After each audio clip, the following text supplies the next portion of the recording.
My name is Isabel Catherine Weston. I'm 31 years old. On December 20th, 2024, my parents called me home for Christmas. Family reunion, my mother said on the phone. I drove 11.3 miles from my studio apartment in Portland to their Lake Oswego house, the one worth $2.1 million that I'd never be welcome to inherit. I walked into an empty house, just my grandpa, 82-year-old Arthur, sitting in his rocking chair by the window. On the kitchen counter, a handwritten note on my mother's rose-patterned notepad. You'll stay with Grandpa Arthur through the 30th. There's a Stouffer's lasagna in the freezer. P.S. Maybe caregiving is your real calling since nursing hasn't exactly made you successful. They were in Paris, first class. My father, my mother, my brother Garrett, the corporate tax attorney who'd always been worth more than me. I didn't cry. I didn't call them. I'd spent 31 years learning this lesson. I was the backup daughter, the one you call when you need someone to clean up. They didn't know that Grandpa Arthur had been watching them treat me this way for 3 decades. They didn't know what he'd decided to do about it. And when they came home 10 days later, tanned and rested from $52,000 worth of European luxury, what they found out next would cost them everything they thought they were owed. If you're still watching, take a second to like and subscribe, only if this story genuinely resonates with you. And drop a comment telling me where you're watching from and what time it is there. Let me take you back to the beginning, because this wasn't just one bad Christmas. It was a lifetime of pressure, finally boiling over. May 19th, 2018. My nursing school graduation from Oregon Health and Science University. 4 years of late nights, clinical rotations, studying until my eyes burned. 127 students sat in that auditorium. 126 had families in the audience. I sat alone in Section F, Row 4, Seat 12. My parents had promised they'd be there. 3 weeks earlier, my mother had circled the date on the kitchen calendar in red marker. We wouldn't miss it for the world, honey, she'd said. The morning of graduation, 10:47 a.m., my phone buzzed. Text from Mom. Sweetie, so sorry. Garrett has emergency deposition in Seattle. Very important case. We're flying up to support him. So proud of you. Dinner on us. 30 seconds later, Venmo notification. $100 from Diane Weston. Message, congrats. $100 for 4 years of work. For a degree I'd earned while working night shifts as a CNA to pay rent because they'd used my college fund for Garrett's law school networking expenses. But someone came. Grandpa Arthur walked in 17 minutes before the ceremony started. He was wearing his navy suit, the one from 1987, still good, he'd say, and carrying a bouquet of carnations from Safeway. $12. The price tag was still on. He sat down next to me. Didn't say anything about the empty seats, just patted my hand. After I walked across that stage, after I collected my diploma, we took a photo together. Just the two of us. I sent it to the family group chat. Mom reacted with a thumbs up emoji. Dad didn't respond. Garrett wrote, "Nice, gotta run, court prep." But Grandpa, when we posed for that photo, when the stranger I'd asked held up my phone, he looked at me in a way I didn't understand then. His eyes were sharp, focused, like he was memorizing something, filing it away, like he was keeping score. Fast forward to December 14th, 2020, my 28th birthday. The worst year of my life. I was working 16-hour shifts in the COVID ward at Providence Portland Medical Center, watching people die alone because their families couldn't visit, holding iPads up to dying faces so they could say goodbye through screens. Coming home to my studio apartment, stripping off my scrubs in the hallway, terrified I'd bring the virus inside. I called my mother at 11:34 p.m. that night. I was sitting on my bathroom floor, still in my sports bra and underwear, too tired to shower. I was crying. Mom, I held another patient's hand while they died alone today. I'm terrified. I can't sleep. I can't. She cut me off. Honey, I can't talk now. We're on Zoom celebrating Garrett's promotion to senior associate. His firm partners are on the call. This is a really big moment for him. I'll call you back, okay? She never called back. The next morning, email, Starbucks e-gift card, $25. Subject line, Happy birthday, Izzy. Treat yourself. Garrett was making $285,000 a year at that point. I was making $68,000. But I was the one who needed to treat myself with coffee. I took a screenshot of that email. I don't know why. I just had this feeling, this instinct, that one day I'd need proof. Proof that this was real, that I wasn't imagining it. Thanksgiving 2022. November 18th, I called my mother. Are we doing Thanksgiving at the house this year? Her voice sounded surprised. Oh, sweetie, didn't we tell you? We're flying to Boston. Garrett's executive MBA program at Harvard has this wonderful family integration weekend. You understand, right? This is important for his career. Important for his career. Garrett, who already had a law degree from Georgetown, who already made six figures, who needed an executive MBA like a fish needs a bicycle. But it was Harvard, so of course they went. Alaska Airlines Flight 1832, Portland to Boston, November 22nd, 6:15 a.m. departure. They stayed 5 days. I invited Grandpa Arthur to my studio apartment. All 520 square feet of it. I'd never cooked a turkey before. I tried. It came out dry, one side burned because my oven was ancient and heated unevenly. The mashed potatoes were from a box. The cranberry sauce was from a can. We sat on my pull-out sofa bed because I didn't have a dining table. We ate off paper plates on our laps. Grandpa said, "This is the best Thanksgiving I've had in 30 years, Izzy, because someone actually wanted me here." I laughed. Thought he was being sweet, exaggerating, but he wasn't laughing. His face was serious, and in his eyes, that same look from my graduation photo, sharp, focused, keeping score. I counted once. In the 8 years between 2016 and 2024, my parents attended 0 of my life events. 0. They attended 23 of Garrett's. Work dinners, promotion parties, his son Grayson's birthday parties, his MBA graduation, networking galas, bar association awards, 23 to 0. I didn't get angry anymore. Anger requires energy, and I'd run out. I'd moved past anger into something colder. Acceptance, numbness, the knowledge that this was just how things were. My boyfriend Trevor asked me in November 2024, "Babe, why do you still answer when they call?" "Because they're my family." "No," he said. "Family shows up. They just use you." I didn't argue, because he was right. So when my phone rang on December 15th, 2024, at 7:13 p.m., and I saw Mom on the screen, I should have known. I should have known that the warmth in her voice wasn't love. It was bait. Sunday, December 15th, 2024, 7:13 p.m. I was at Trevor's apartment. He was making homemade carbonara, the real kind, with guanciale he'd driven to a specialty butcher in southeast Portland to get. The kitchen smelled like garlic and black pepper. We were supposed to have a quiet night. Maybe watch a movie, maybe talk about the holidays. My phone lit up. Mom. I almost didn't answer, but I always answered. "Hello? Izzy, sweetheart?" Her voice was different. Warm, soft, almost guilty. "I know this is last minute, but we'd love to have you home for Christmas this year. Real family time. Just all of us together. It's been too long." I blinked, covered the phone, whispered to Trevor, "They want me for Christmas." Trevor's eyebrows went up.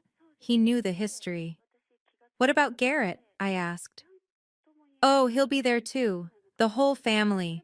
Grandpa's been asking about you." That made me pause. Grandpa never asked them about me. He just called me directly. Every Sunday at 6 p.m., like clockwork.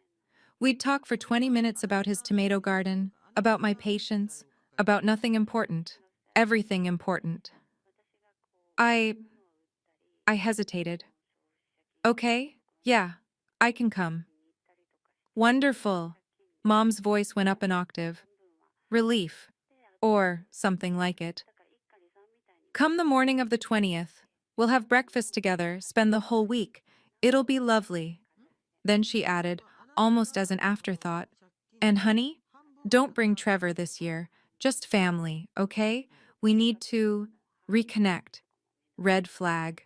Giant, waving red flag.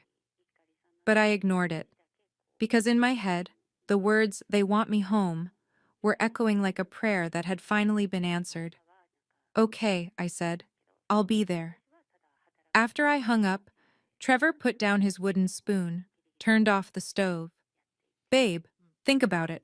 When was the last time they invited you to anything without needing something? Maybe they've changed, I said. Maybe people don't change, Isabel. Patterns do. And their pattern is using you. I felt defensive, protective of them, even though they'd never protected me. They're my parents. I have to believe. You don't have to believe anything. You choose to, every time. He was right. I knew he was right, but I couldn't stop hoping. Trevor had been planning something.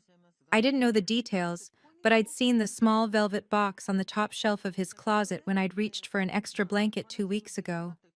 I'd seen him researching Multnomah Falls, looking at permits for the viewing area, mumbling about fairy lights and timing.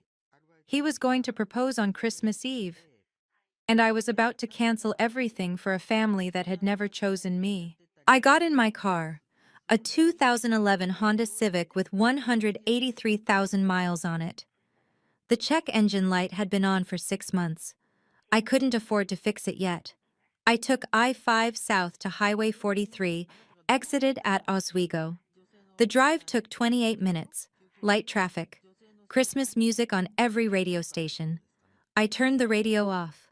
Their house sat at the corner of Glenmorey Drive. Wrought iron fence, granite stone driveway. 4 bedrooms, 4,200 square feet, worth $2.1 million, according to Zillow. I'd checked once, late at night, wondering what it would be like to inherit something, anything. The driveway was empty. No BMW X5, that was Garrett's. No Lexus ES350. Dad's. No Mercedes GLC. Mom's. Just Grandpa's 1998 Ford F-150, parked crooked to one side. Navy blue paint faded to gray in patches. 365,000 miles on it. He'd told me that number proudly last month. I sat in my car, engine off, counted my heartbeats. 105 beats per minute. Too fast. Something was wrong. But I opened the door anyway. 10:08 a.m. I walked up to the front door. It was unlocked. I pushed it open. Mom? Dad? I'm here. Silence. The house was cold. I checked the thermostat in the hallway. 64 degrees Fahrenheit. They always kept it at 72 degrees Fahrenheit when they were home. My mother hated being cold.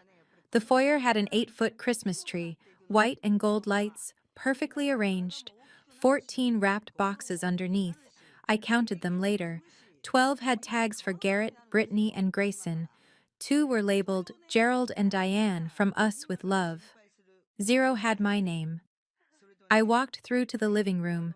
The fireplace was cold, gray ash, at least 2 days old. No coffee smell from the kitchen. No dishes in the sink. The granite counters gleamed, untouched. And then I saw him, Grandpa Arthur, sitting in his rocking chair by the bay window that overlooked the rose garden. He was wearing his flannel shirt, the blue plaid one, 20 years old, with a patch on the right elbow where he'd sewn it himself, brown khakis, white New Balance sneakers from 2003. He was staring out the window. He didn't turn when I came in. Grandpa? I walked closer. Where is everyone? He turned his head slowly. His face showed no surprise, like he'd been expecting this exact moment. Europe, he said. Calm. Factual. What? Paris. Then Switzerland. Then Venice, I believe. He gestured toward the kitchen with one gnarled hand. Arthritis had twisted his knuckles years ago. Your mother left you a note. The world tilted slightly. They're in Europe? He didn't answer, just pointed again. I walked to the kitchen on legs that felt numb. On the black granite counter sat my mother's notepad. Rose pattern, pastel pink, from Williams Sonoma, $18 for 50 sheets. She used it for grocery lists and passive-aggressive reminders. The handwriting was her perfect cursive, former piano teacher handwriting, every letter practiced. I read the first line. Isabel, emergency change of plans. Emergency. The word emergency. Like this was a crisis. Like Garrett inviting them to Europe was something that required immediate action. And I was just the solution to the leftover problem. My brain refused to process it the first time. I read it again. Isabel, emergency change of plans. Garrett invited us to Europe. His treat. So generous. We leave this morning. You'll stay with Grandpa Arthur through the 30th. He needs his meds twice daily. You're a nurse. You know the drill. There's a Stauffer's lasagna in the freezer. We'll bring you back Swiss chocolate. P.S. This is good practice for you. Maybe caregiving is your real calling since nursing hasn't exactly made you successful. Mom. I read it 3 times. The blue ink was fresh. Bic pen, no smearing. She'd written this around 8:30 a.m., I guessed, right before they left for Portland International Airport. Alaska Airlines Flight 5124 to Paris. Charles de Gaulle, departing 11:45 a.m. I looked that up later. They hadn't called, hadn't texted, a note, left on a counter. Emergency change of plans. His treat, so generous. You're a nurse, you know the drill. Hasn't exactly made you successful. My hands should have been shaking. I waited for tears, for anger, for something. Nothing came. Just cold. I folded the note carefully, put it in my hoodie pocket, walked back to the living room. Grandpa Arthur still hadn't moved, still staring out at the garden.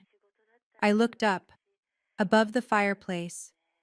The mantel. 3 stockings hung there. Red velvet, gold embroidery. Gerald. Blue velvet, silver embroidery. Diane.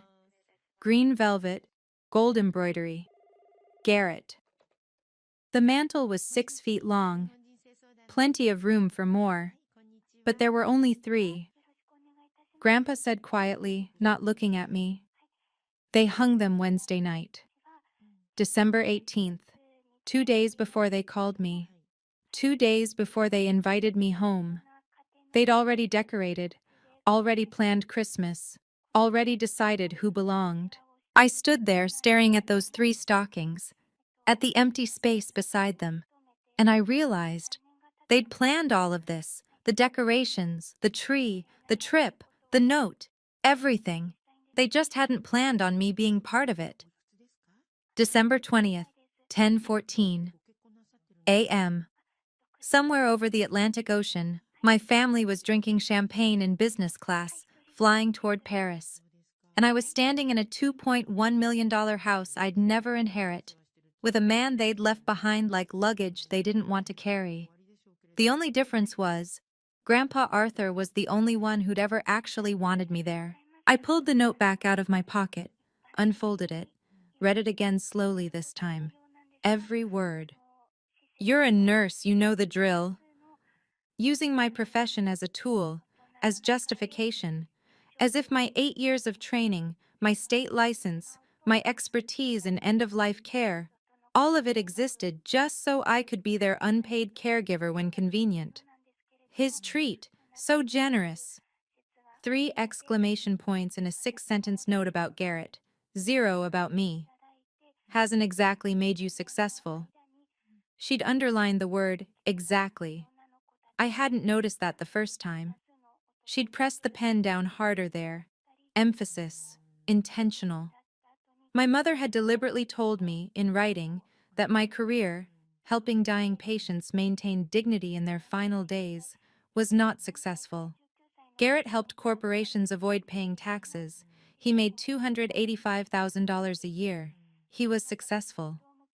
I made $68,000 helping people die in peace. I was not.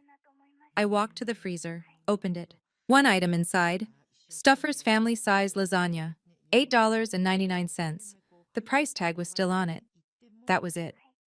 That was the food they'd left for 10 days for an 82-year-old man with diabetes. I opened the refrigerator. 2 liters of 1% milk, expiration date December 18th. Already 2 days expired. A jar of Dijon mustard, 3 eggs, a bag of salad mix, wilting brown at the edges. The pantry, granola bars, canned soup, crackers. They'd left enough food so Grandpa wouldn't starve. Nothing more. From the living room, Grandpa called out, "Don't worry about food, Izzy. I've got soup." His voice wasn't weak, wasn't asking for pity. It was steady, controlled. I closed the refrigerator and stared at it. I thought about calling my mother, thought about what I'd say. In my head, the conversation played out. "Mom, you left me here without even asking if I was free? Sweetie, you weren't busy, and you're so good at this kind of thing. Why didn't you tell me sooner? It was last minute. Garrett surprised us with this generous gift. I had plans with Trevor. Oh, honey, you see him all the time. This is family." I knew that script by heart. I'd lived it for 31 years. Every time I objected, I got gaslit. "You're overreacting. You're too sensitive. We thought you'd be happy to help." If I called, I'd end up apologizing to them. Somehow, I always did. So I didn't call. Instead, I texted Trevor. 10:33 a.m. "They're not here. It's just me and Grandpa. I'll explain later." His reply came in seconds. "Jesus Christ, Isabel." I didn't respond. What would I even say? "You were right? I'm sorry? I should have listened." All true, all useless now. I put my phone away, looked at the note one more time. Then I did something I can't fully explain. I didn't crumple it, didn't throw it away. I folded it neatly along the creases my mother had already made, put it back in my pocket. Some part of me, the hospice nurse part maybe, the part trained to document everything, knew I needed to keep it. Evidence. Of what? I wasn't sure yet. I walked back to the living room. Grandpa was still in his chair, still looking out at the garden where nothing was blooming. December in Oregon. Just bare branches and dead leaves. "Grandpa," I said quietly, "I'm staying for the 10 days, until they get back." He finally turned to look at me, really look at me. "You're a good girl, Izzy," he said. "Better than they deserve." And then he said something that I didn't understand until much later.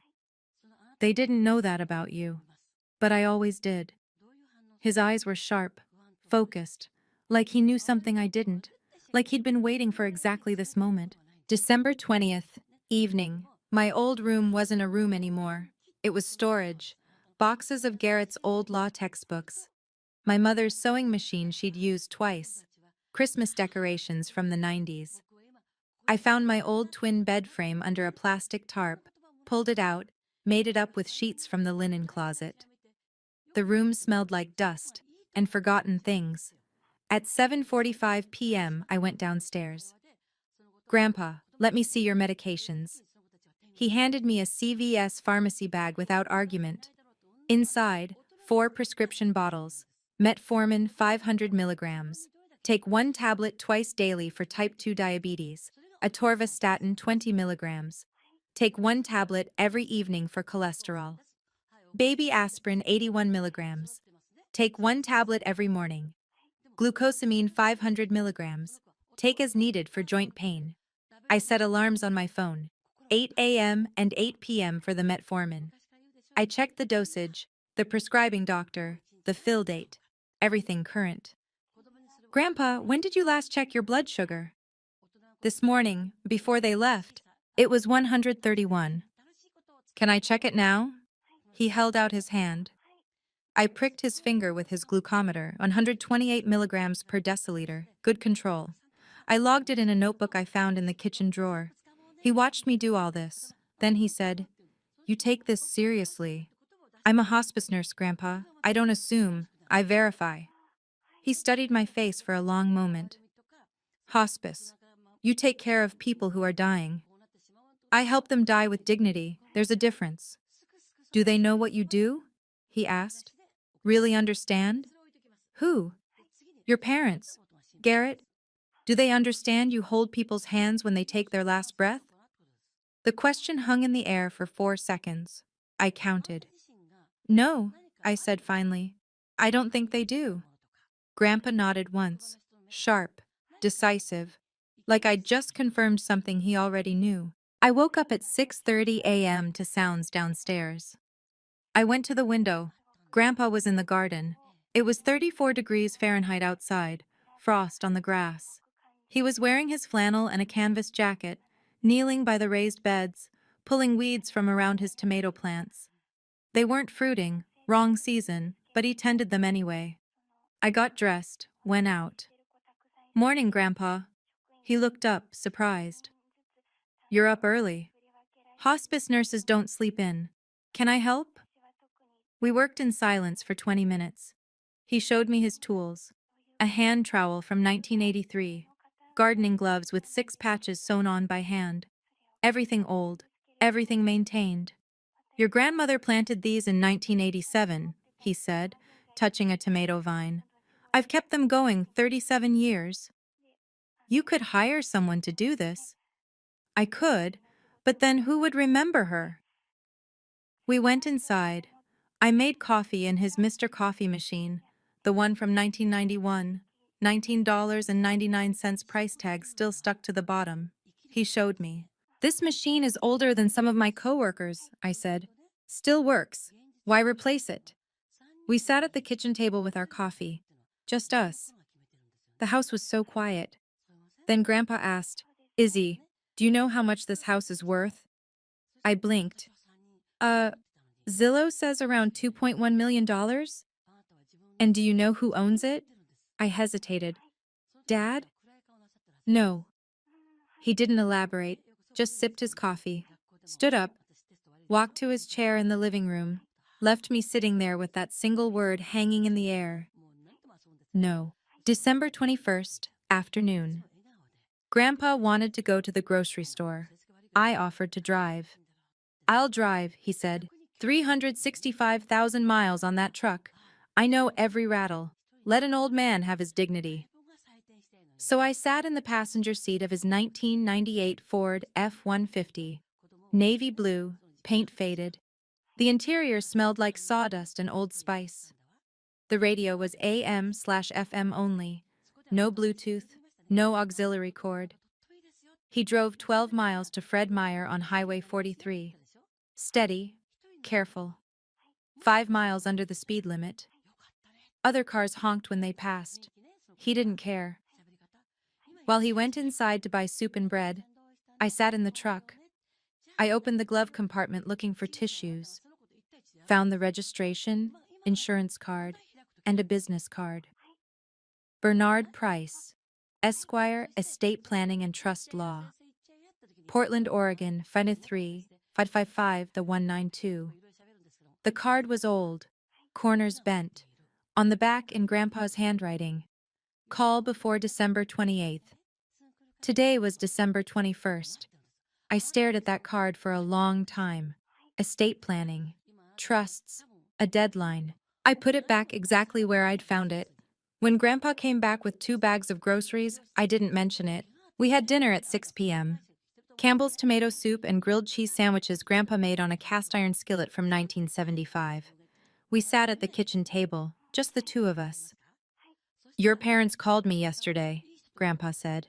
"From Paris." I looked up, surprised. "They did?" "Asked if I was managing okay. I said you were here.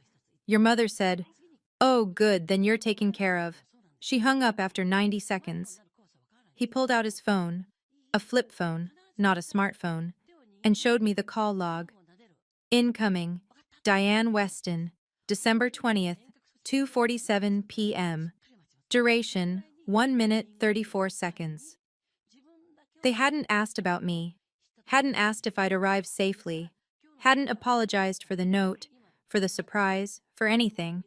Just, are you taken care of? At least they called, I said weakly.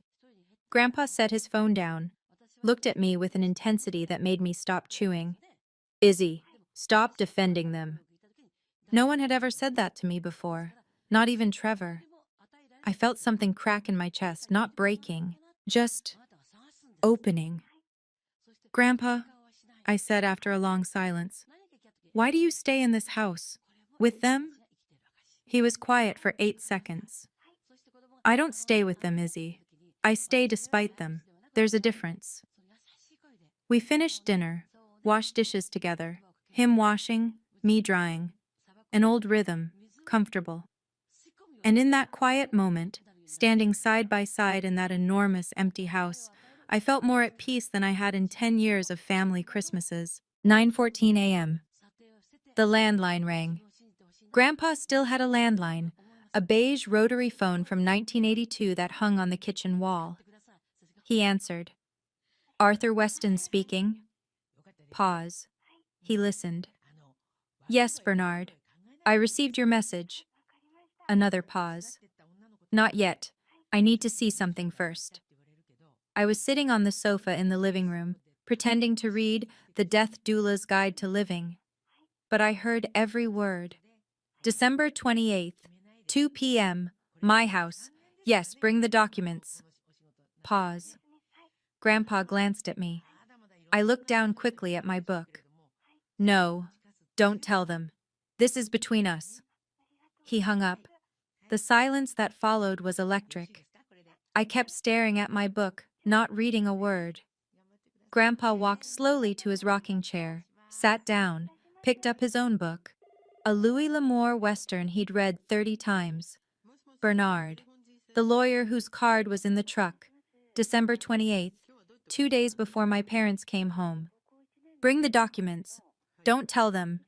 I should have asked, should have said something. Instead, I looked up. Grandpa, is everything okay? He smiled. Actually smiled. The first real smile I'd seen from him since I'd arrived. Everything, Izzy, is about to be very okay. He said it like a promise. Not reassurance, not comfort. A promise.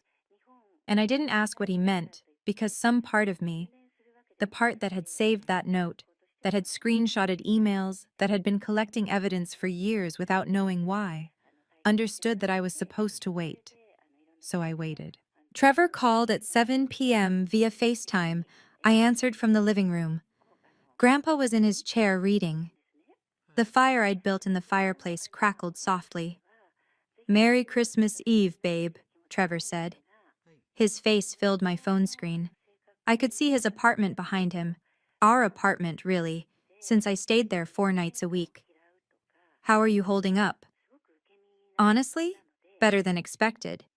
He smiled, but it didn't reach his eyes. Your family texted me today. Asked if I knew where to buy authentic Swiss chocolate in Portland for you. Apparently they forgot to get you some in Switzerland. I didn't respond. I laughed, but it came out bitter. They're in Switzerland right now. They can buy it themselves. That's the point, Isabel. They won't. Grandpa looked up from his book. I didn't realize he'd been listening. After I hung up, Grandpa said quietly, That your young man? Yeah, Trevor. He's a firefighter. He loves you. I know. And he's right. They won't bring you chocolate. They'll forget or claim the airport shops were closed or say they ran out of room in their luggage. Grandpa set his book down. I've watched them do this to you for 30 years. I stared at him. You noticed?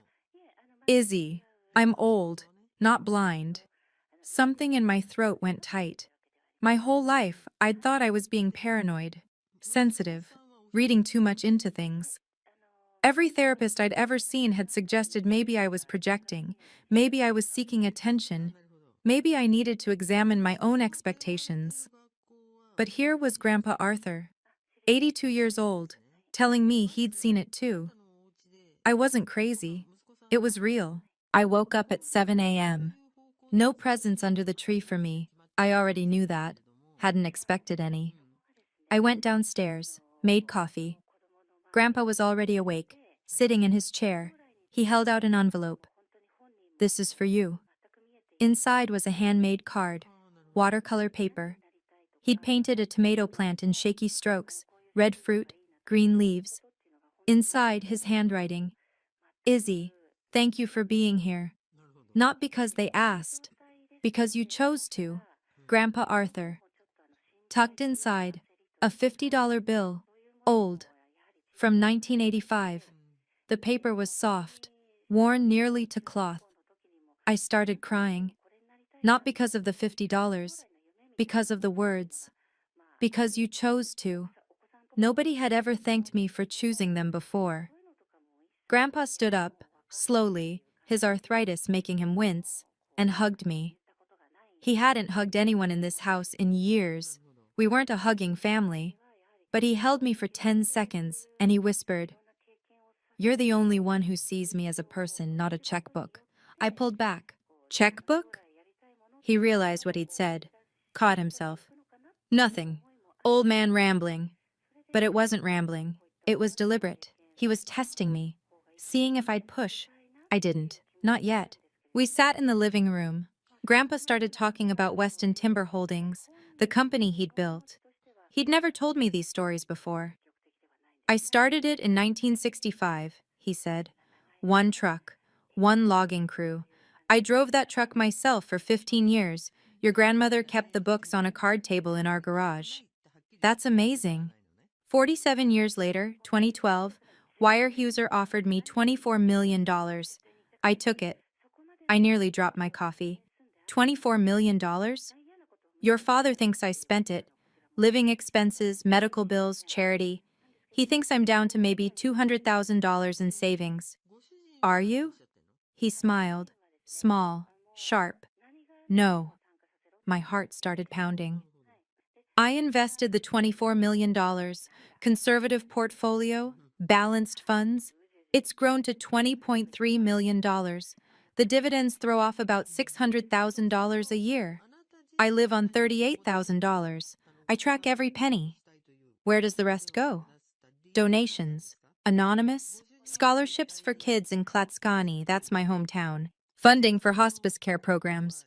He looked at me when he said hospice. Veteran services. Nobody knows. Not even Gerald. Why hide it? Because I wanted to see who loved me for me. He leaned forward in his chair. Turns out, only one person did. He was looking right at me. My hands were shaking. Grandpa Arthur had $20 million, and my family had left him in an empty house with an $8.99 frozen lasagna. We were sitting by the fire again. I was on the floor, leaning against the stone hearth. Grandpa was in his chair. He asked suddenly, "Izzy, if you could choose your family, truly choose, would you choose them?" The question sat between us like a stone. 12 seconds of silence. I counted my breaths. "No," I said finally. "Why not?" My voice cracked. "Because they don't see me. I'm a tool, a backup plan, a convenience. I've spent 31 years trying to earn something they're never going to give me. And what's that?" I had to force the words out. "Love, respect, just being wanted." Grandpa nodded slowly, deliberately. "Good. Good? Good that you finally said it out loud. Truth is the first step." First step to what? You'll see. December 28th. The lawyer, the documents, the phone call. "Grandpa, what's happening on the 28th? His eyes were steady, clear, focused. "Justice, Izzy. Quiet, legal, irreversible justice." December 27th. Morning, Grandpa asked me to drive him to the bank, U.S. Bank, Lake Oswego branch. He went into the vault alone. I waited in the lobby. 18 minutes. He came out carrying a brown leather folder, secured with a brass combination lock. He didn't open it, just put it in his canvas bag. In the car, on the way home, he said, "Tomorrow, 2 p.m., A lawyer named Bernard Price will come to the house. I need you there. Why? Because this involves you. My heart hammered.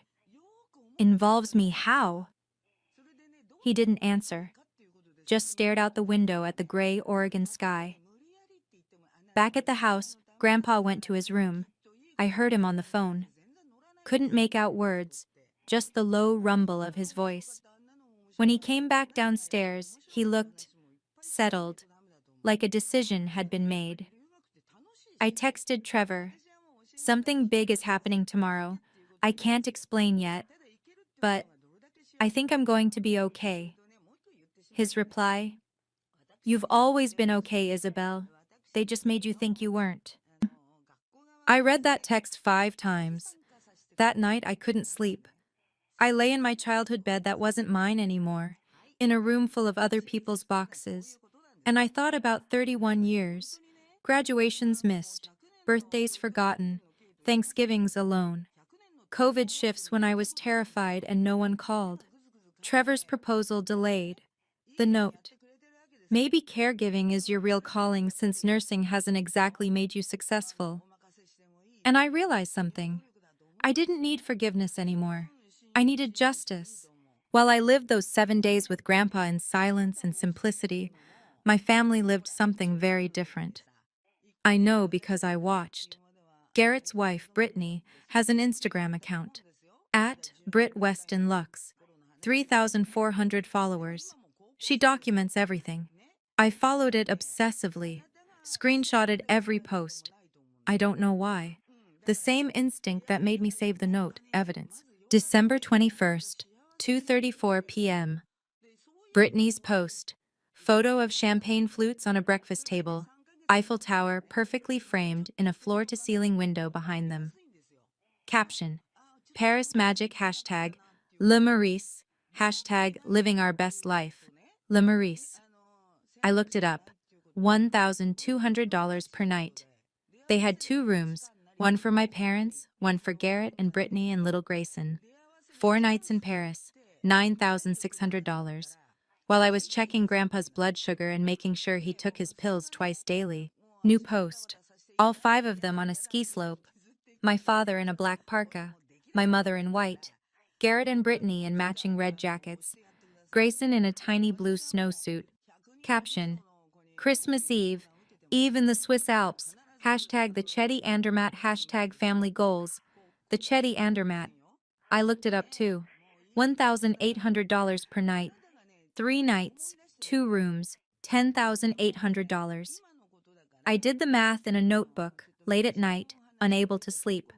First-class flights, Portland to Paris. Round trip, approximately $9,300 per adult. 3 adults, $27,900. Hotels, $9,600 plus $10,800 plus. I looked up Venice next. Amman, Venice at $2,100 per night for 3 nights. 2 rooms equals $12,600. Total hotels, $32,000. Dining. Brittany posted photos from 3 Michelin-starred restaurants. I researched the tasting menus. Average $600 per person, times 5 people, times 2 meals a day for 10 days. Conservative estimate, $60,000. No, that was too high. Grayson was 3. He wouldn't have full tasting menus. I recalculated, $12,000 for dining. Flights, $27,900. Hotels, $32,000. Dining, $12,000. Total, $71,900. Garrett had claimed this was his treat. But Brittany's post from December 24th was tagged hashtag Grateful for In-Laws, with a photo of my mother and Brittany clinking wine glasses. My parents paid for it. Not Garrett. $72,000. While I ate an $8.99 frozen lasagna on Christmas Day, sitting on the kitchen floor at 11:47 p.m., because I was too tired to sit in a chair after doing Grandpa's laundry, cleaning the bathrooms, checking his medications, making sure he was warm and fed and safe. December 26th, 9:02 a.m.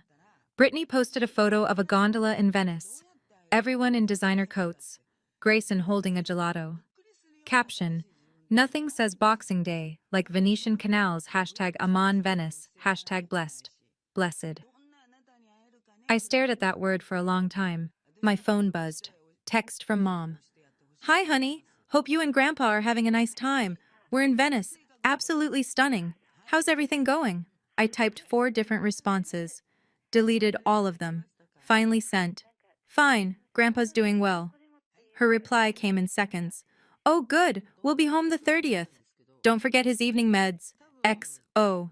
Don't forget his evening meds. I'm a hospice nurse. I manage medication schedules for 12 dying patients simultaneously. I track morphine drips, fentanyl patches, anti-nausea protocols, pain scales, comfort measures. But my mother felt the need to remind me, while she was drinking Prosecco in Venice, to remember Grandpa's pills. I screenshotted the text, added it to a folder on my phone I'd labeled Evidence. 18 screenshots now. Grandpa appeared in the kitchen doorway. I didn't know he'd been standing there. Did they ask how you are? He said quietly. I looked back at the text. We're in Venice, absolutely stunning. How's everything going? Everything. Not how are you, everything. Which meant, is Grandpa still alive? No, I said. They didn't. Grandpa nodded once. They never do. That night I couldn't sleep again. I opened my notes app, did more math. My salary, $68,000 per year. After taxes, approximately $51,000. Per month, $4,250. Per week, $981. December 20th to 30th equals 10 days. I'd earned $1,403 in those 10 days, gross. Before taxes, about $1,050 net. Their trip, $72,000. Their trip cost 68.5 times what I earned while caring for Grandpa. Put another way, their vacation cost more than I'd earn in 14 months of full-time hospice nursing. Garrett made $285,000 a year. In the 10 days they were gone, he earned approximately $10,959, even though he wasn't working. Paid time off. I earned $1,050, working 24/7, no pay, no thank you. And my mother had written in that note, maybe caregiving is your real calling since nursing hasn't exactly made you successful. I remembered that word. Successful. I looked at Brittany's Instagram again. The champagne, the Alps, the gondolas, the designer coats, the Michelin stars, and I thought, define success. 2:03 p.m. The doorbell rang. Grandpa was already sitting in the living room, dressed in his navy suit from 1987, the one he'd worn to my graduation. He'd shined his shoes, combed his white hair with water. I opened the door. A man in his 60s stood there. Gray suit, silver tie, leather briefcase, kind eyes. Ms. Weston? I'm Bernard Price. Your grandfather is expecting me. I let him in. We sat in the dining room, formal. The table we never used. Grandpa at the head, me to his right, Bernard across from us. Bernard opened his briefcase, removed a leather folder. 47 pages inside. I counted later. Arthur, Bernard said, I've prepared the documents as you requested. The new trust, the will, and the letter. Grandpa nodded. Isabel, this is Bernard. He's going to explain some things. Bernard turned to me. His expression was neutral, but not unkind. Ms. Weston, your grandfather has asked me to execute significant changes to his estate plan. These changes are considerable. He slid the documents across the table. I saw my name, Isabel Catherine Weston, over and over. Beneficiary, trustee, executor. I saw numbers, dollar amounts with so many zeros I lost count. Bernard explained. I heard him as if from underwater. Trust value, $20,347,000. My father, $250,000. My mother, $250,000. My brother, $250,000. Designated charities, $4,500,000. Isabel Catherine Weston, $15,047,000. Plus full discretionary control over any additional distributions to family members. I couldn't breathe. What? Grandpa reached over, took my hand. His fingers were gnarled with arthritis, but his grip was strong. They left you here like you were nothing, he said quietly. I'm leaving you everything to prove you're not. Bernard pulled out a sealed envelope, cream-colored, heavy paper. Your grandfather has also requested I be present when the family returns to read this letter aloud. They're scheduled to arrive December 30th, correct? I nodded, unable to speak. I'll be here at 3 p.m. that day, Grandpa signed. 12 places. Bernard witnessed. I witnessed, my hand shaking so badly I could barely write my name. Timestamp on the notary seal, 2:38 p.m., December 28th, 2024. Legal, binding, irrevocable. We didn't talk much. Grandpa and I moved through the house quietly. I made breakfast. He read the newspaper. I did laundry. He sat in his chair. Around noon, he said, You can give them money if you want, Izzy. That's your choice. But the control is yours. They'll have to ask you. They'll have to acknowledge you, for once. What if I say no? Then you say no. I texted Trevor. Something big is happening tomorrow. I can't explain yet, but I think I'm going to be okay. He replied, You've always been okay, Isabel. They just made you think you weren't.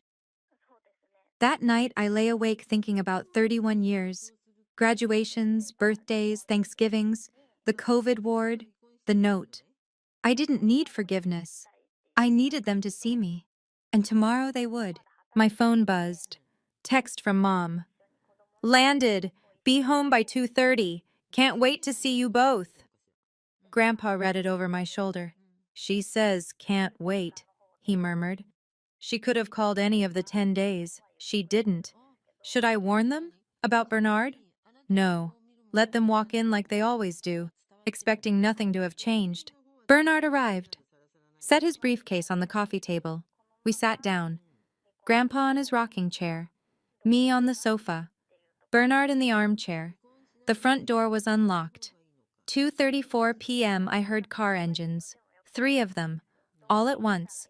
BMW X5, Lexus ES 350, Mercedes GLC. They were home. Doors slammed. Luggage wheels on pavement. Laughter. My mother's voice bright and loud. We're home! Garrett. God, I miss American coffee. My father. Izzy? Dad? They came through the door, tanned, rested, smiling. Brittany carried a Hermes bag. Grayson held a chocolate bear from Lindt. They walked into the living room, saw us sitting there, saw Bernard, the suit, the briefcase, the documents on the table. Their smiles faltered. Mom looked confused. Dad looked suspicious. Garrett's eyes narrowed. Dad? My father said slowly. What's going on? Who is this? Grandpa's voice was steel. Sit down, Gerald. My father stood in the archway between the foyer and living room. My mother beside him, her hand creeping up to her throat. Garrett and Brittany behind them, still holding their luggage. Little Grayson broke free and ran upstairs, clutching his iPad. He didn't understand. Lucky him. Dad, Gerald said again. His voice had an edge now. What the hell is this? Who is this man? Grandpa didn't raise his voice. Didn't need to. This is Bernard Price, my attorney. Sit down. Diane laughed nervously. The sound was too high, too bright. Arthur, you're scaring us. Is everything all right? Are you sick? I'm fine. Sit. Down. The command in his voice left no room for argument. They sat. Gerald and Diane took the love seat, stiff, uncomfortable, perched on the edge. Garrett dragged two dining chairs into the living room, the legs scraping against the hardwood. He and Brittany sat. Garrett's knee started bouncing immediately. A tell. He only did that when he was nervous. I stayed on the sofa next to Grandpa's chair. Bernard sat across from all of them, briefcase open, hands folded calmly over the documents. The silence stretched. Diane broke first. She looked at me. Actually looked at me for the first time since walking in. Izzy, honey, what is this about? I met her eyes, kept my voice level, cold. I don't know, Mom. Grandpa didn't tell me in advance either. But unlike you, I was here. Her face went pale. Gerald's jaw tightened. I saw the muscle jump. Garrett leaned forward, elbows on his knees, trying to take control of the situation, lawyer mode. Grandpa, if this is about money, we can discuss this privately. You don't need a lawyer for... Grandpa cut him off. Yes, I do. Because you would have talked me out of it. Garrett blinked. Talked you out of what? Changing my will. The words dropped like a bomb into still water. Silence. I counted. 4 seconds. 5. Garrett's face shifted through 3 expressions in 2 seconds. Confusion, then calculation, then something that looked like panic. Diane's hand tightened on Gerald's arm, nails digging into the fabric of his jacket.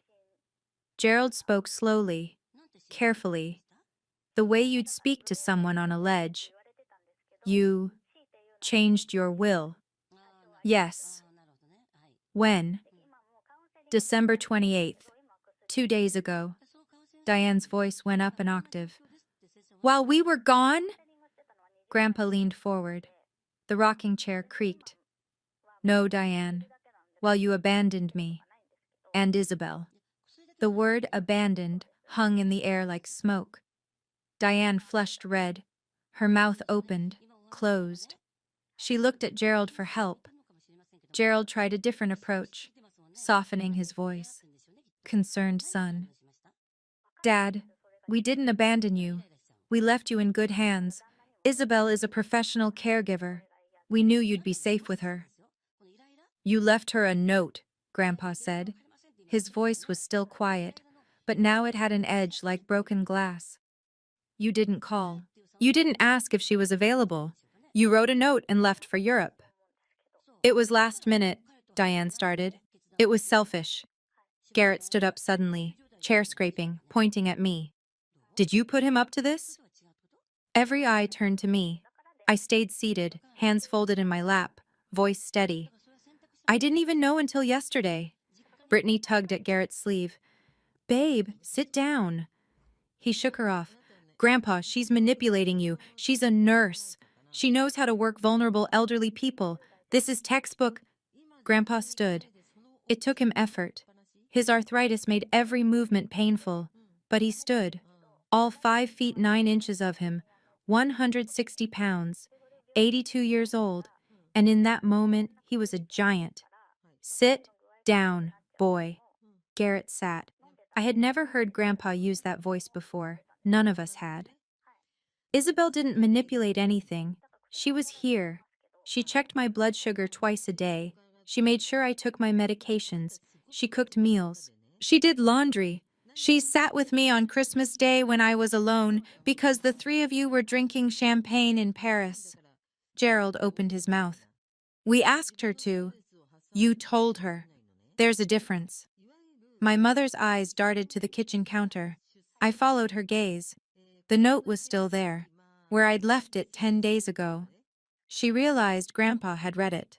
Her face went white. Garrett was breathing hard now, trying to regain control. Grandpa, how much are we talking about? What did you change? Grandpa looked at Bernard, nodded once. Bernard opened the folder, and I watched my family's world end. Bernard's voice was calm, professional. He could have been reading a grocery list, but every word was a hammer blow. Arthur James Weston's Revocable Living Trust, amended December 28th, 2024. He paused, made sure everyone was listening. Total assets, $347,000. Diane gasped. Actually gasped. Her hand flew to her mouth. Gerald's eyes went wide. 20 million? Dad, I thought you said— You thought I was poor, Grandpa said quietly. I let you think that. I wanted to see who loved me when they thought I had nothing. Bernard continued, unruffled. Distribution as follows. Another pause. I could hear Diane's breathing, quick and shallow. To Gerald Thomas Weston, $250,000. Gerald's face went slack. To Diane Marie Weston, $250,000.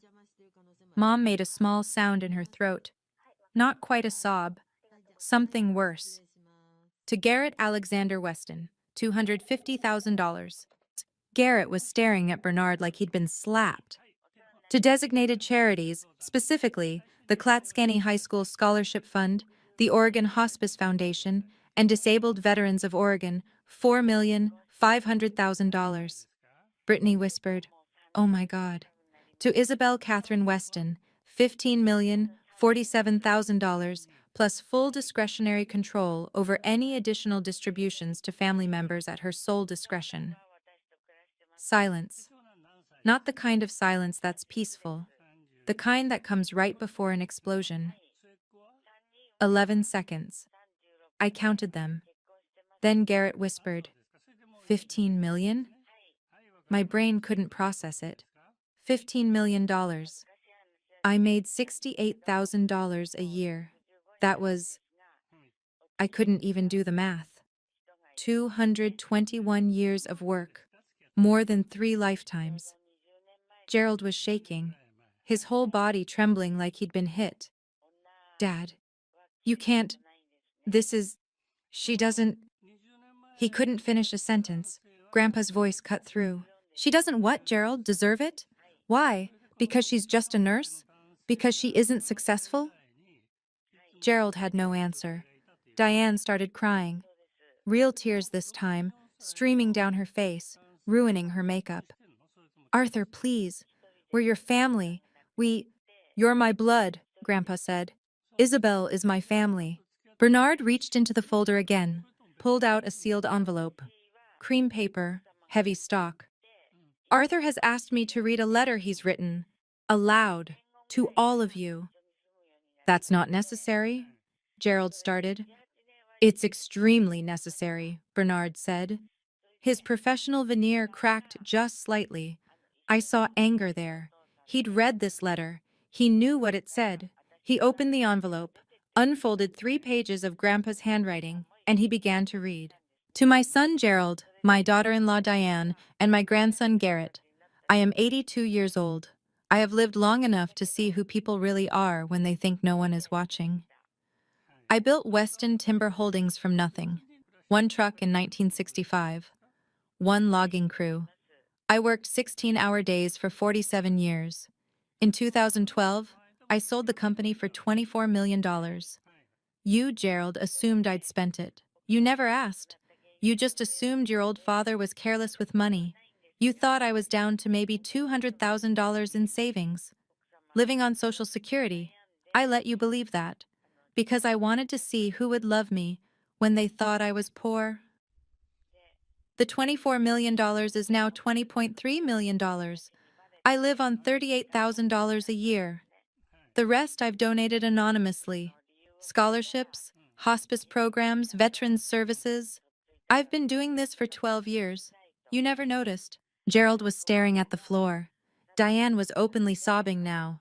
Garrett's face had gone from red to white to gray. Bernard kept reading, relentless. For 31 years, I have watched you treat my granddaughter like a backup plan, like hired help, like something to be used when convenient and ignored when not. May 19, 2018. Her nursing school graduation. You missed it to fly to Seattle for Garrett's deposition. You sent her $100 on Venmo. December 14, 2020. Her 28th birthday. She called you, crying, after watching another COVID patient die. You told her you were busy celebrating Garrett's promotion. You sent her a $25 Starbucks gift card. Thanksgiving 2022. You flew to Boston for Garrett's MBA family weekend. You left Isabel alone. She invited me to her tiny apartment. She made turkey for the first time. It was burned. We ate it anyway. It was the best Thanksgiving I've had in 30 years, because someone actually wanted me there. Diane looked at me. Her eyes were pleading. I looked back with nothing. No forgiveness, no anger, nothing. This Christmas, you left her a note. Not a phone call. A note. You told her that caregiving might be her real calling since nursing hasn't exactly made her successful. Do you understand what she does? Isabel is a hospice nurse. She holds the hands of dying strangers. She helps people leave this world with dignity, with comfort, with someone who sees them as human beings in their final moments. She does this for $68,000 a year. Garrett, you help corporations avoid paying taxes. You make $285,000 a year. You are rewarded. She is dismissed. You spent $72,000 on a European vacation while she checked my blood sugar and made sure I didn't die alone. I have lived long enough to know this truth. Wealth without character is poverty. You three are rich. You are also empty. Garrett stood up again. This is insane. You can't. Bernard didn't even look up, just kept reading. Isabel spent 10 days with me, not because you asked her nicely, because you expected her to. You demanded it in a passive-aggressive note and left for Paris. She didn't know I have $20 million. She thought I was poor. She stayed anyway. She made me coffee every morning in my 1991 coffee maker. She checked my medications like I mattered. She sat with me on Christmas Day and didn't complain once that she was missing her life, her boyfriend, her plans. That is why she gets everything. My eyes were burning. I was crying now, silent tears. Grandpa reached over, squeezed my hand. Bernard's voice never wavered. Gerald, Diane, Garrett, you will each receive $250,000. That is more than generous given your treatment of Isabel over the past 31 years. If you want more, you will ask her. You will apologize to her. You will prove to her that you have changed. You will show her that you see her as a human being, not a tool. She will decide, at her sole discretion, if you deserve another dollar. Not me. Her. This is not punishment. This is accountability. This is you reaping what you've sown. I love you, but I will not reward cruelty. Arthur James Weston, December 27th, 2024. Bernard folded the letter, set it down. The room was absolutely silent except for Diane's crying. Then Garrett exploded. He stood up, knocking his chair backward. This is bullshit. You can't. Bernard's voice was ice. It's legal, notarized, executed. I evaluated Mr. Weston personally. He is of sound mind. This will stand. Diane turned to me, her face twisted with something between rage and desperation. You planned this. You manipulated a sick old man. I found my voice. It came out steady, cold. He's not sick. You just assumed he was helpless because he's old. You don't even know him. Gerald pointed at me, shaking. Isabel, you don't understand money. You'll lose it all in 5 years. You need our help too. I understand money fine, Dad. I just never had any because you spent mine on Garrett. The truth of that hit him. I saw it in his face. Garrett turned to Grandpa, desperate now. Grandpa, I'll contest this. I'll get lawyers. Bernard stood up, closed his briefcase with a decisive snap. You can try. Oregon law is very clear on testamentary capacity. Your grandfather is lucid, uncoerced, and acting of his own free will. You'll lose, and the legal fees will cost you your $250,000. I'd advise against it. Brittany grabbed Garrett's arm. Baby, maybe we should just— Shut up, Brittany. She flinched. Grandpa stood, slowly, painfully. But he stood. And he said the words I'll remember for the rest of my life. Get out of my house. Gerald's face went purple. Dad, this is my— No, it's mine. The deed is in my name, always has been. I let you think it was yours, so you'd take care of it. I was wrong. Get out. They left, not quietly. Diane grabbed her purse, turned at the door. Her voice was vicious. You'll regret this, Isabel. Family is everything. I stood up, looked her in the eye. Then why did you treat me like I was nothing? She had no answer. She left. Garrett stopped in the doorway, looked back at me. You're going to give us that money. You know you will. Because you're weak. Something inside me went very still, very calm. Try me. 3 cars left the driveway. BMW, Lexus, Mercedes. Little Grayson waved at me from the back window of the BMW. He didn't understand what had just happened. I waved back. The house went quiet. Bernard packed his briefcase. Ms. Weston, you'll receive account access within 48 hours. My office will guide you through everything. Congratulations. For what? He smiled, small but genuine. For being seen. He left. Grandpa and I sat alone in the living room, just like we had for 10 days. But everything had changed. My phone started buzzing. Text from Diane. Isabel, we need to talk. This is ridiculous. Call me. I didn't respond. 8:12 p.m. Gerald, you're making a huge mistake. That money was meant for the family. Delete. 10:37 p.m. Garrett, wow, didn't know you were this petty. Guess hospice taught you how to watch people suffer. I stared at that one for a long time. Then I screenshotted it, added it to my folder. The messages kept coming. 7:04 a.m. Diane, please, I'm your mother. We can fix this. 9:50 a.m. Brittany, hey Isabel, would love to grab coffee and catch up. XO, I counted. By end of day December 31st, 47 text messages, 12 phone calls, 3 emails, 1 voicemail. The voicemail was Diane, crying. Izzy, please, I know we haven't been perfect, but we're family. We love you. Please call me back. Please. I saved it. Didn't reply. Trevor called at 11 a.m. Babe, what the hell happened? Your mom called me, asked what I did to turn you against them. I'll explain in person. Can you come over? On my way. December 31st, 2:18 p.m. I knock at the door. I opened it.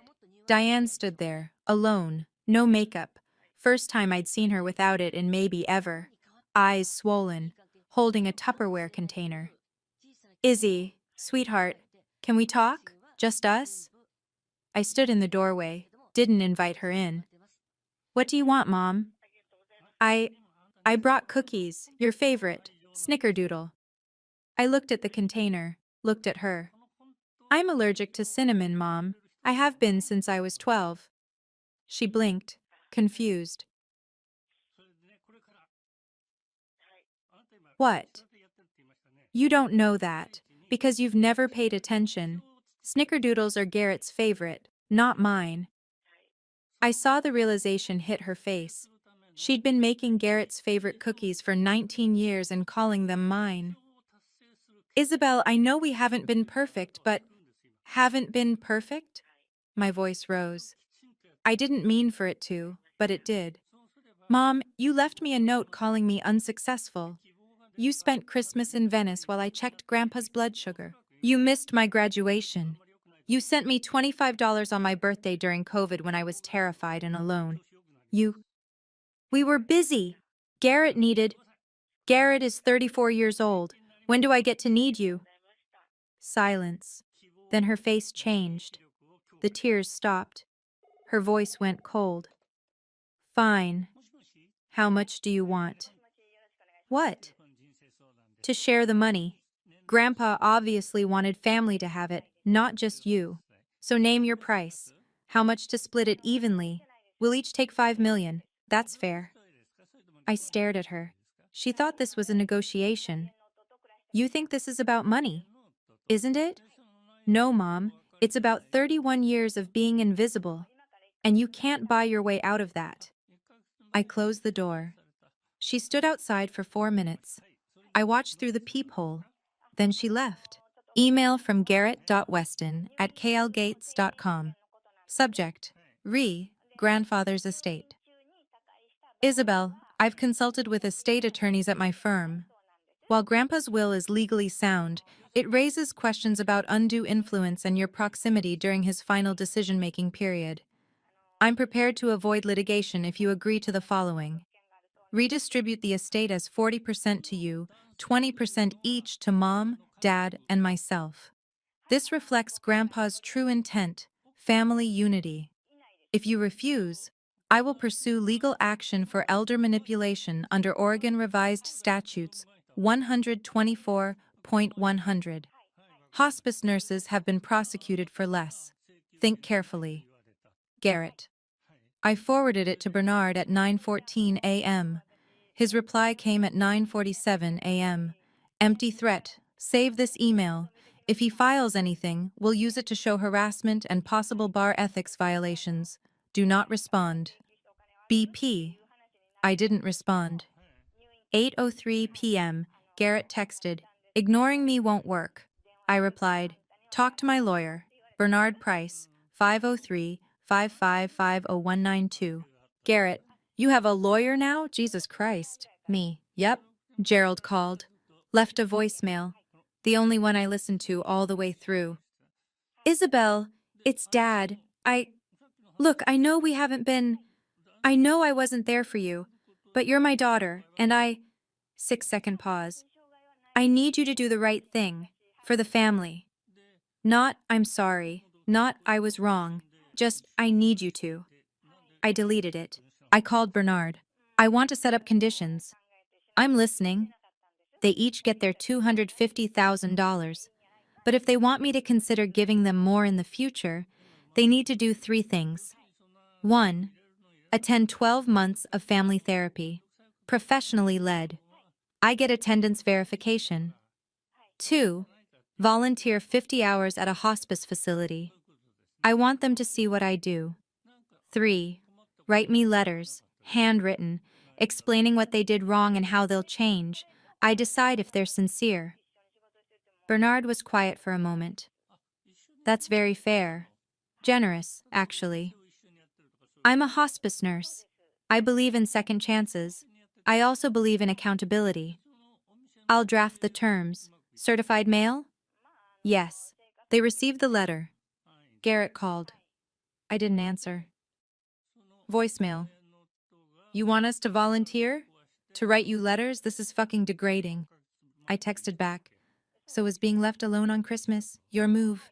Email from Dr. Ellen Moss, licensed family therapist.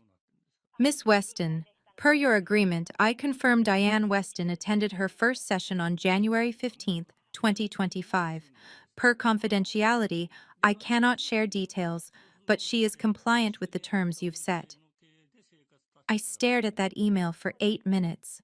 My mother, who had never admitted fault in her entire life, who had spent 31 years gaslighting me into thinking I was too sensitive, too needy, too much.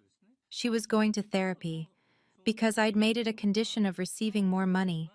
Was it genuine, or was it just $500,000 worth of performance? I didn't know yet. Gerald enrolled. Confirmation email from Dr. Moss. January 29th.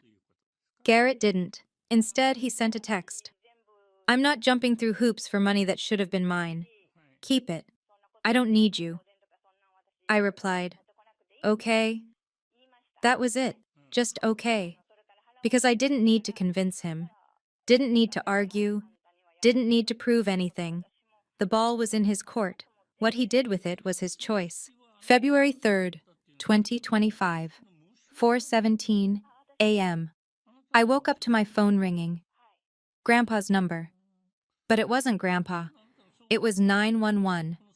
The paramedics had used his phone to call his emergency contact. Me. I drove to the house in 12 minutes, broke every speed limit. The ambulance was still in the driveway, but they weren't rushing. I knew what that meant. Inside, Grandpa was in his rocking chair, eyes closed, peaceful. The paramedic, a woman in her 40s, looked at me with professional sympathy. I'm sorry. He was gone before we arrived. Looks like heart failure. Quick, he didn't suffer. I sat down next to him, took his hand. It was still warm. Can I have a minute? Of course. They left me alone with him. I did what I'd done with hundreds of patients over 8 years. Held his hand, closed his eyes gently, whispered, "You're free now." But before that, I leaned close to his ear. "Thank you," I whispered, "for seeing me, for proving I wasn't crazy, for giving me justice. And I swear, I know it's impossible, I know he was already gone, but I swear his hand squeezed mine. Just once." Ash spreading ceremony. Grandpa had planned it all in advance. Cremation, no service. Ashes spread in his tomato garden. Gerald came, Diane came, Garrett came. They stood far apart, didn't speak to each other, barely looked at me. I scattered Grandpa's ashes myself, around the roots of the tomato plants he'd kept alive for 37 years. After, Diane approached me.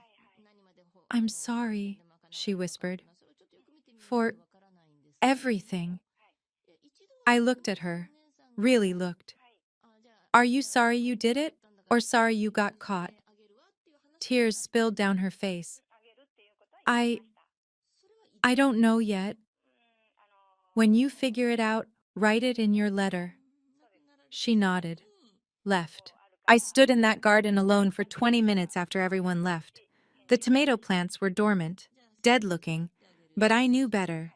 They were just waiting, waiting for spring, waiting to grow again, just like me. 6 months later, Mom and Dad have attended 18 therapy sessions.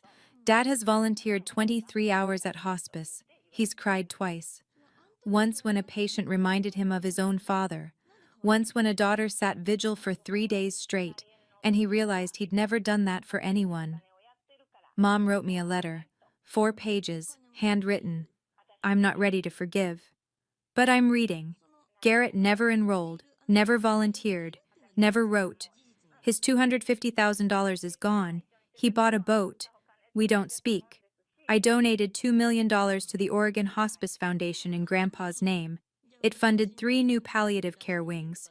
The patients there will die with dignity, the way Grandpa wanted for everyone.